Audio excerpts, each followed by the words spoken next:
शांति। 10 फरवरी 2025 की वाणी है। प्रातः मुरली। ओम शांति। बाप दादा मधुबन। मीठे बच्चे, तुम्हें बाप द्वारा जो अद्वैत मत मिल रही है, अद्वैत होती है एक मत जिसमें कोई द्वैत नहीं है, उस मत पर चलकर कलयुगी मनुष्यों को सतयुगी देवता बनाने का श्रेष्ठ कर्तव्य करना है। प्रश्न है, सभी मनुष्य मात्र दुखी क्यों बने हैं? उसका मूल कारण क्या है?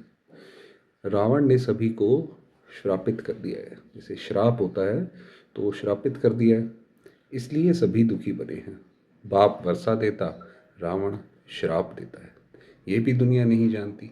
बाप ने वर्षा दिया तब तो भारतवासी इतने सुखी स्वर्ग के मालिक बने, पूज्य बने। श्रापित होने से पुजारी बन जाते हैं। बाबा ने बताया श्रापित हो गए तो पुजारी हो गए, बाबा आता है तो मालिक बन जाते हैं। ऐसे ही खेल चलता रहता है। ओम शांति। बच्चे यहाँ मधुबन में आते हैं बाप दादा के पास।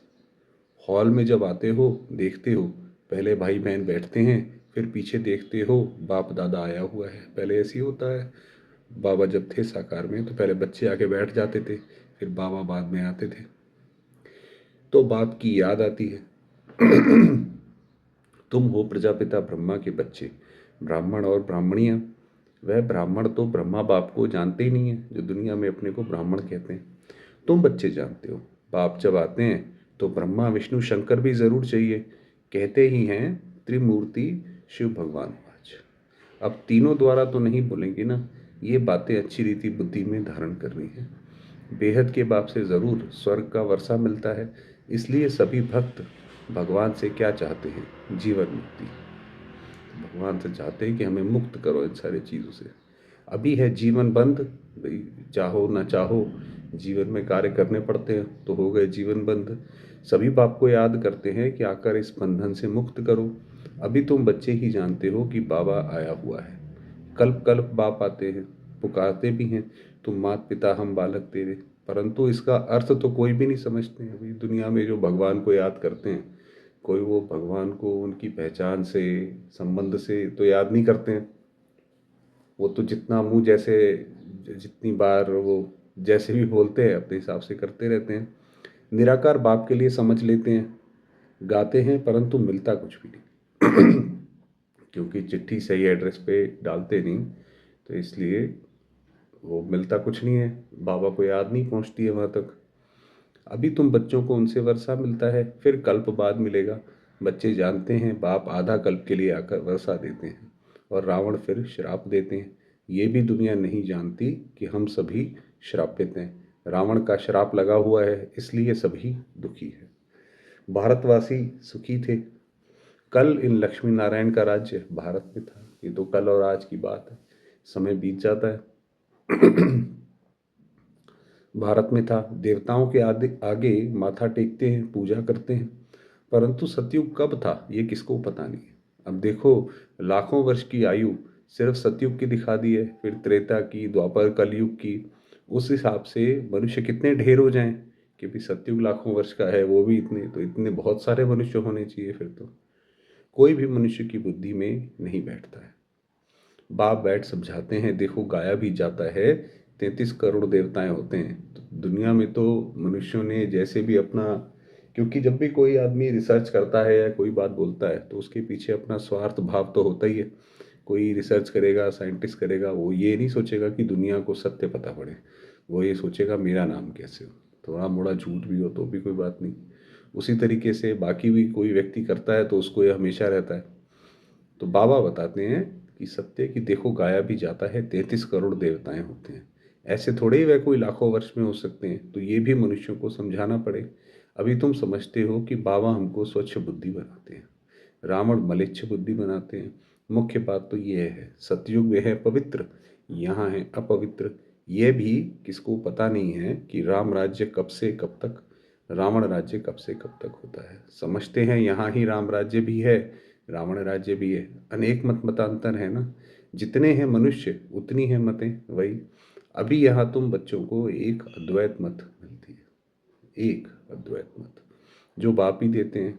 तुम अभी ब्रह्मा द्वारा देवता बन रहे हो, देवताओं की महिमा गाई जाती है। सर्वगुण संपन्न 16 कला संपूर्ण हैं तो वह भी मनुष्य, मनुष्य की महिमा गाते हैं। क्यों? ज़रूर फ़र्क होगा ना भाई। आप मंदिरों में देवताओं को देखो जा करके, वो आपको मनुष्य दिखाई पड़ते हैं भाई, दो हाथ दो पैर। उनकी महिमा क्यों गाते हैं?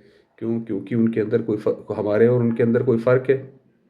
अभी तुम बच्चे भी नंबरवार पुरुषार्थ अनुसार मनुष्य को देवता बनाने का कर्तव्य सीखते हो।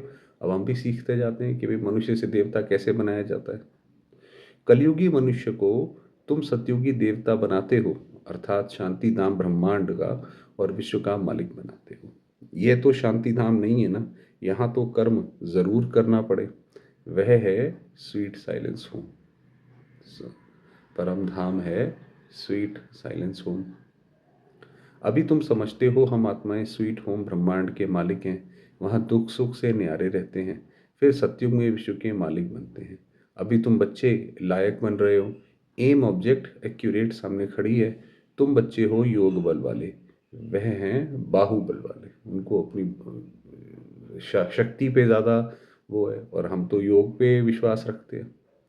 तुम भी हो युद्ध के मैदान पर, परंतु तुम हो डबल हिंसक, वह है हिंसक।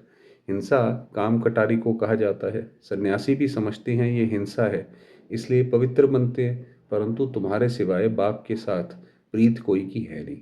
आशिक माशूक की प्रीत होती है ना, वह आशिक माशूक तो एक जन्म के लिए गाए जाते हैं। तुम सभी हो मुझ माशूक के आशिक।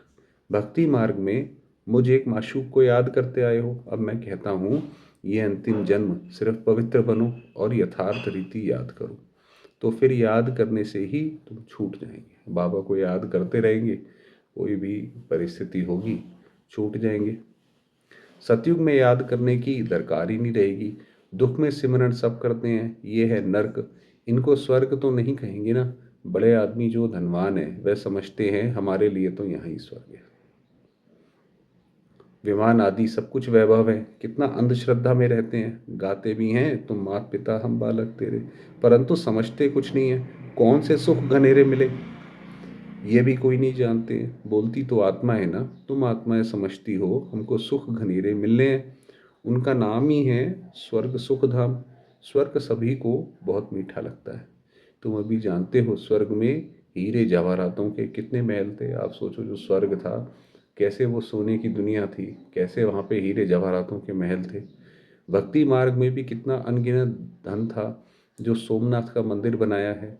एक एक चित्र लाखों की कीमत वाले थे। इसीलिए भारत जो जब धनी था तो बहुत धनी था, उसमें तो हर एक चीज अनमोल थी। वह सब कहाँ चले गए? कितना लूट कर ले गए? मुसलमानों ने जाए मस्जिद आदि में लगाया, इतना अथाह धन था। अभी तुम बच्चों की बुद्धि में है हम बाप द्वारा फिर से स्वर्ग के मालिक बनते हैं।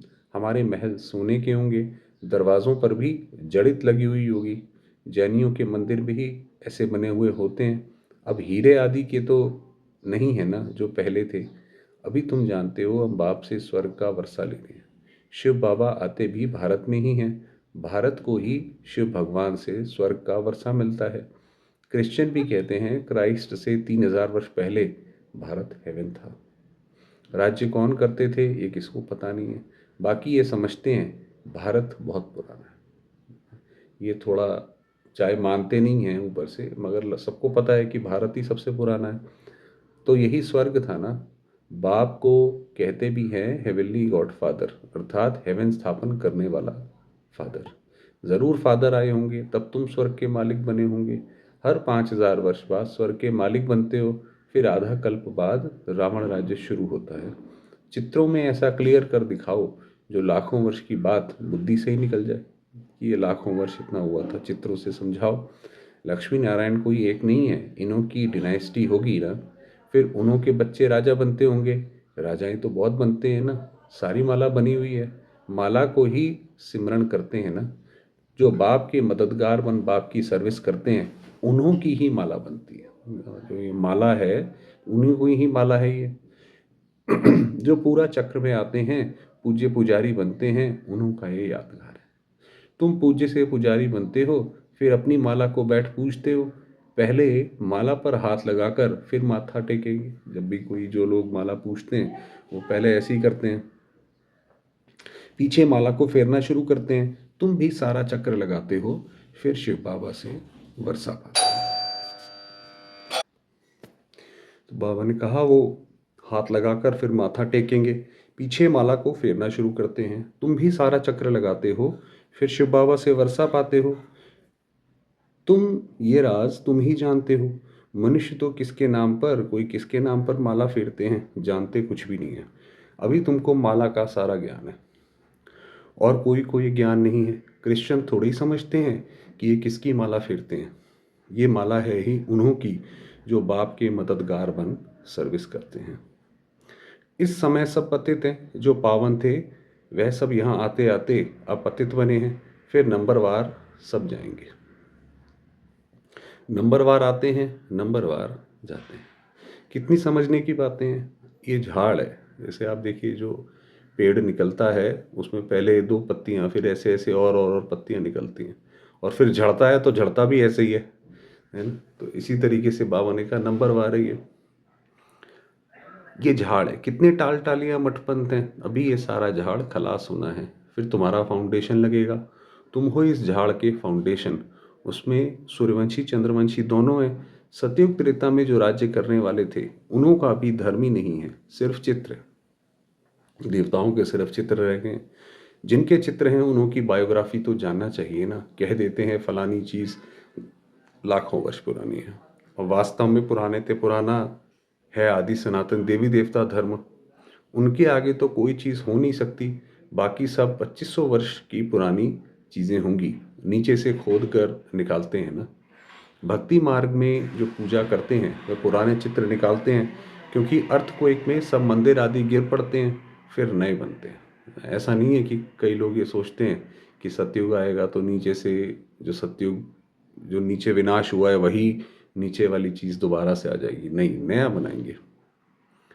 तो बाबा ने कहा कि पुराने चित्र निकलते हैं, क्योंकि आपको पता है सतयुग त्रेता युग के बाद एक छोटा सा विनाश होता है, तो उसके बाद फिर त्रेता और द्वापर के बीच में जो विनाश होता है वो नीचे चली जाती है। तो बाबा ने कहा ऐसा नहीं है कि नया पुराना यूज़ करेंगे, नया बनाएंगे। आदि गिर पड़ते हैं फिर नए बनते हैं। हीरे सोने आदि की खानियाँ जो भी खाली हो गई हैं वह फिर वहाँ भरतू हो जाएंगी। ये सब बातें तुम्हारी बुद्धि में है ना। बाप ने वर्ल्ड की हिस्ट्री ज्योग्राफी समझाई है। सतयुग में कितने थोड़े मनुष्य होते हैं, फिर वृद्धि को पाते हैं। आत्माएं सब परमधाम से आती रहती हैं। आते आते झाड़ बढ़ता है। फिर जब झाड़ जर्जरी भूत अवस्था को पाता है तो कहा जाता है राम गयो रावण गयो जिनका बहु परिवार है। अनेक धर्म है ना। हमारा परिवार कितना छोटा है, ये सिर्फ ब्राह्मणों का ही परिवार है। वह कितने अनेक धर्म हैं, जनसंख्या बतलाते हैं ना, वह सब हैं रावण संप्रदाय। ये सब जाएंगे, बाकी थोड़े ही रहेंगे। रावण संप्रदाय फिर स्वर्ग में नहीं आएंगे, सब मुक्ति धाम में ही रहेंगे। बाकी तुम जो पढ़ते हो वह नंबरवार आएंगे स्वर्ग में। तो हम आएंगे स्वर्ग में, वो सारे वहाँ पे वेट करेंगे। अभी तुम बच्चों ने समझा है कैसे वह निराकारी झाड़ है, ये मनुष्य सृष्टि का झाड़ है।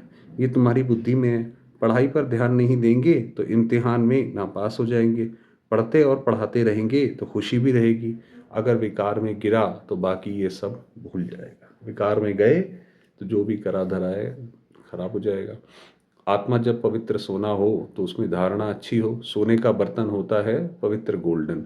अगर कोई पतित बना तो ज्ञान सुना नहीं सकता। अभी तुम सामने बैठे हो, जानते हो गॉड फादर शिव बाबा हम आत्माओं को पढ़ा रहे हैं। हम आत्माएं इन ऑर्गन्स द्वारा सुन रही हैं। पढ़ाने वाला बाप है। ऐसी पाठशाला सारी दुनिया में कहाँ होगी। ये गॉड फादर है, टीचर भी है, सतगुरु भी है, सबको वापस ले जाएंगे। अभी तुम बाप के सम्मुख बैठे हो। सम्मुख मुरली सुनने में कितना फ़र्क है। जब बाबा के सामने सुनते होंगे तो कितना अच्छा लगता होगा। जैसे ये टेप मशीन निकली है, सबके पास एक दिन आ जाएगी। बच्चों के सुख के लिए बाप ऐसी चीज़ें बनवाते हैं। कोई बड़ी बात नहीं है ना। ये सांवल शाह है ना पहले गोरा था, अभी सांवरा बना है। तब तो श्याम सुंदर कहते हैं। तुम जानते हो हम सुंदर थे, अभी श्याम बने हैं, फिर सुंदर बनेंगे। सिर्फ एक क्यों बनेगा। एक को सर्प ने डसा क्या, वो श्री कृष्ण के लिए दिखाते हैं कि वो डसा और वो शाम हो गया। तो कौन सा सांप था? वो जिसके 5 फन थे। ये 5 विकारों की बात है। तो सर्प तो माया को कहा जाता है ना, विकार में जाने से सांवरा बन जाते हैं। कितनी समझने की बातें हैं। बेहद का बाप कहते हैं, गृहस्थ व्यवहार में रहते ये अंतिम जन्म फॉर सेक पवित्र बनो। ये अंतिम जन्म मेरे लिए है ना, कहते हैं भाई अच्छा मेरे लिए ये पवित्र बनो। बच्चों से ये भीख मांगते हैं, कमल फूल समान पवित्र बनो। मुझे याद करो तो ये जन्म भी पवित्र बनेंगे और याद में रहने से पास्ट के विकर्म भी विनाश होंगे। यह है योग अग्नि, जिससे जन्म जन्मांतर के पाप दग्ध होते हैं। सतो प्रधान से सत्तो रजो तमो में आते हैं तो कला कम हो जाती है, खाद पड़ती जाती है। अब बाप कहते हैं सिर्फ माँ कम याद करो, बाकी पानी की नदियों में स्नान करने से थोड़े ही पावन बनेंगे। पानी भी तत्व है ना, 5 तत्व कहे जाते हैं। ये नदियाँ कैसे पतित पावनी हो सकती हैं? नदियाँ तो सागर से निकलती हैं। पहले तो सागर पतित पावन होना चाहिए ना। इतनी बड़ी बात बताई बाबा ने कि गंगा नदी तो सागर से निकलती है। तो अगर गंगा पतित पावनी है तो पहले सागर पावन होना चाहिए, और सागर पावन है तो पूरी दुनिया ही फिर पावन होनी चाहिए, क्योंकि वैसे भी वाटर साइकिल होता है। तो अच्छा, मीठे मीठे से खिला दे बच्चों प्रति माता पिता बाप दादा का याद प्यार और गुड मॉर्निंग। रूहानी बाप की रूहानी बच्चों को नमस्ते। हम रूहानी बच्चों की रूहानी बाबा को याद प्यार, गुड मॉर्निंग और नमस्ते। धारणा के लिए मुख्य सार है, विजय माला में आने के लिए बाप का मददगार बन सर्विस करनी है। एक माशूक के साथ सच्ची प्रीत रखनी है, एक को ही याद करना है। अपनी एक्यूरेट एम ऑब्जेक्ट को सामने रख पूरा पुरुषार्थ करना है कि भाई हमने लक्ष्मी नारायण बनना है, तो उनके हिसाब से करो। डबल अहिंसक बन मनुष्य को देवता बनाने का श्रेष्ठ कर्तव्य करते रहना है। वरदान दिया, विजयीपन के नशे द्वारा हर्षित रहने वाले सर्वाकर्षणों से मुक्त भव। विजयी रत्नों का यादगार बाप के गले का हार आज तक पूजा जाता है ना। तो बाबा ने कहा ये जो हमें विजयी रत्न बनना है कि हम बाबा के गले में पिरो सकें, तो सदा यही नशा रहे कि हम बाबा के गले का हार विजयी रत्न है। हम विश्व के मालिक के बालक हैं, हमें जो मिला है वे किसी को भी मिल नहीं सकता। ये नशा और खुशी स्थायी रहे तो किसी भी प्रकार की आकर्षण से परे रहेंगे। ये जो परिस्थितियों में आकर्षण होती है कि भाई ये मेरी चीज़ है, ये मेरा है, तो वो ख़त्म हो जाएगी। भाई एक बाबा और कोई नहीं। जो सदा विजयी हैं वो सदा हर्षित हैं, एक बाप की याद के ही आकर्षण में आकर्षित हैं। स्लोगन है, एक के अंत में खो जाना अर्थात एकांतवासी बनना। अव्यक्त इशारे, एकांत प्रिय बनो, एकता और एकाग्रता को अपनाओ। अभी सब मिलकर एक दो की हिम्मत बढ़ा के ये संकल्प करो कि अभी समय को समीप लाना ही है, आत्माओं को मुक्ति दिलानी ही है। लेकिन ये तब होगा जब सोचने को स्मृति स्वरूप में लाएंगे। अभी हम सोचते हैं कि हम ऐसे हैं, मगर उसकी स्मृति स्वरूप बन जाओ। तो जहाँ एकता और दृढ़ता है वहाँ संभव भी संभव हो जाता है।